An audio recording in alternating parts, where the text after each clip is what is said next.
K M. Shaji Sahib ദാ കാറിൽ കയറാൻ നിൽക്കണ്. എന്നാ അത് ലീഗിന്റെ സമ്മേളനം ആവുന്നല്ലേ നിങ്ങൾ കരുതിയത്? അല്ലട്ടോ, പെണ്ണുങ്ങളും ആണുങ്ങളും ചായ കൊയിച്ച് ഒരു ഭാഗത്ത് തടിച്ചു കൂടുന്നു. അതിന്റെ ഇടയ്ക്ക് അതാ കുഞ്ഞാലിക്കുട്ടി സാഹിബ് വന്നിറങ്ങണ്.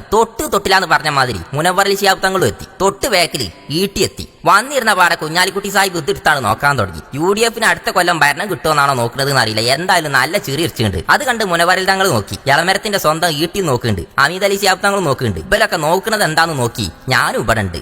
ജബ്ബാറാജി വരുന്നവർക്കൊക്കെ കൈയ്യൊടുക്കുന്നുണ്ട്. തിക്കിന്റെ ഇടയിലും തിരക്കിന്റെ ഇടയിലും മൂപ്പര് അങ്ങോട്ടും ഇങ്ങോട്ടും പാഞ്ഞെത്തുണ്ട്. MLA MP കാറൊക്കെ ഈ മല കയറാതെ പൗതി വൈക്കലാണ് നിന്ന്. ഇരുമ്പിനെ ചൂടാക്കി പായുന്ന ലക്ഷറി കാറുകൾ പോലും പൗതി വൈക്കൽ നിൽക്കണ ഈ മലയ്ക്ക് മുനവ്വറലി തങ്ങളും അമീദ് അലി തങ്ങളൊക്കെ നടന്നു വരണമെങ്കിൽ അത്രക്ക് പ്രിയപ്പെട്ടത് എന്തെങ്കിലും ഒന്നും ഇവിടെ ഉണ്ടാവൂലേ? അത് പറയണതിന്റെ മുന്നേ തങ്ങൾ വിളിച്ചാൽ ഒപ്പം നിന്ന് ഫോട്ടോ എടുക്കാക്കാൻ പറ്റൂലല്ലോ. അതിപ്പം എന്റെ വീഡിയോ ഒന്നും ഇല്ലല്ലോ ജുനൈസയെന്ന് തങ്ങൾ ചോദിച്ചുമ്പോൾ നമുക്ക് വീഡിയോ എപ്പോഴും ഉണ്ടെന്ന് കാണിച്ചു കൊടുക്കാൻ നിങ്ങൾ ഇതൊക്കെ ഒന്ന് ഷെയർ ചെയ്ത് വിട്ടുകൊടുത്തൂടി എല്ലാവർക്കും. കസാലകൾ നിരയായി നിരത്തി ചെക്കന്മാര് ഡബിൾ ആക്റ്റീവ്. പരുത്തൂര് കുയിന്റെ മുന്നിൽ നിന്ന് മുനവ്വറലി ശിഹാബ് തങ്ങൾ ഇങ്ങനെ വർത്താനം പറഞ്ഞുകൊണ്ടിരിക്കണതിന്റെ ഇടയിൽ അതാ വരഞ്ഞ് സ്വാദിഖ് അലി ശിഹാബ് തങ്ങൾ. ഒപ്പം വഹാബ് സാഹിബും ഉണ്ട്. കൊണ്ടോട്ടിന്റെ വള്ളിക്കുന്നിന്റെ MLA ചാടി ഇറങ്ങി. സാദിഖ് അലി തങ്ങൾ ഈ മലയേക്ക് ഇങ്ങോട്ട് എത്തിയപ്പോത്തിന് ലക്ഷറി കാറുകൾ പോലും പൗതി വൈക്കല് നിൽക്കണേ. ഈ മല നിറച്ചു മനുഷ്യന്മാരെ കൊണ്ടാണ് നിറഞ്ഞി. കുയിക്കൊരു ചട്ടി സിമന്റ് ഇട്ട് സ്വാദിഖ് അലി തങ്ങൾ ദുആ ചെയ്ത് ഈ കണ്ട മനുഷ്യന്മാരൊക്കെ ആമീൻ പറഞ്ഞത് ഒരു ചരിത്ര സംഭവത്തിനാണ്. അതിനാണ് മലപ്പുറം ജില്ലയിലെ കൊണ്ടോട്ടി മണ്ഡലത്തിലെ കൊണ്ടോട്ടി എടവണ്ണപ്പാറ റോഡിലെ വെട്ടുകാട് എന്ന സ്ഥലത്തെ 3.5 ഏക്കർ വണ്ടി പോലും കയറാത്ത മലയ്ക്ക്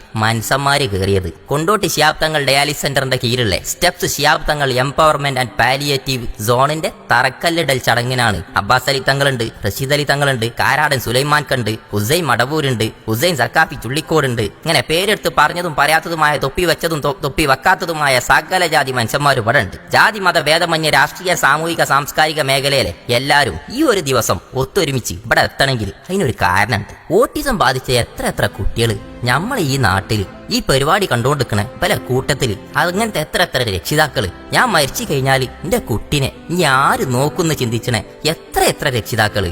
ഓൽക്കൊക്കെ ഓലെ ഓട്ടിസം ബാധിച്ച കുട്ടികൾക്കൊക്കെ താങ്ങും തണലുമായി ബുദ്ധിവൈകല്യമുള്ള പ്രായം കൊണ്ടും രോഗം കൊണ്ടും തളർന്നുപോയ കടപ്പിലായ നോക്കാൻ ആരോരുമില്ലാത്ത പ്രായമായോലെയും പാവപ്പെട്ടോലെയും ഞമ്മക്ക് ചേർത്ത് ഇങ്ങോട്ട് പിടിച്ചണം.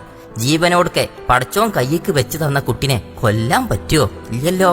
കയ്യും വിധത്തിൽ ഓൽക്ക് പരിചരണവും പരിശീലനം കൊടുത്ത് ഓലെ ജീവിപ്പിച്ചണം. അതിനാണ് ഞാൻ നേരത്തെ പറഞ്ഞ കാറ് പോലും കയറാത്ത താറ് മാത്രം കയറിപ്പോന ഈ കുന്നുമോൾക്ക് ഇത്രയും നേതാക്കന്മാരും പണ്ഡിതന്മാരും നടന്നു കയറി ഇവിടെ ഒത്തൊരുമിച്ചത്. എന്നൊന്നും കൊണ്ടോട്ടി ശിഹാബ് തങ്ങൾ ഡയാലിസിസ് സെന്ററിനെ നെഞ്ചോട് ചേർത്ത പോലെ steps happiness village Shihab Thangal empowerment and palliative സോണിനെ അകമഴിഞ്ഞ് സഹായിക്കുക. പാർട്ടി നോക്കിയോ മതം നോക്കിയോ ജാതി നോക്കിയോ നിൽക്കണ്ടട്ടോ. ഇത്തരം മക്കളെ പേരന്റെ ഉള്ളിൽ അടിച്ചിടല്ലിട്ടോ.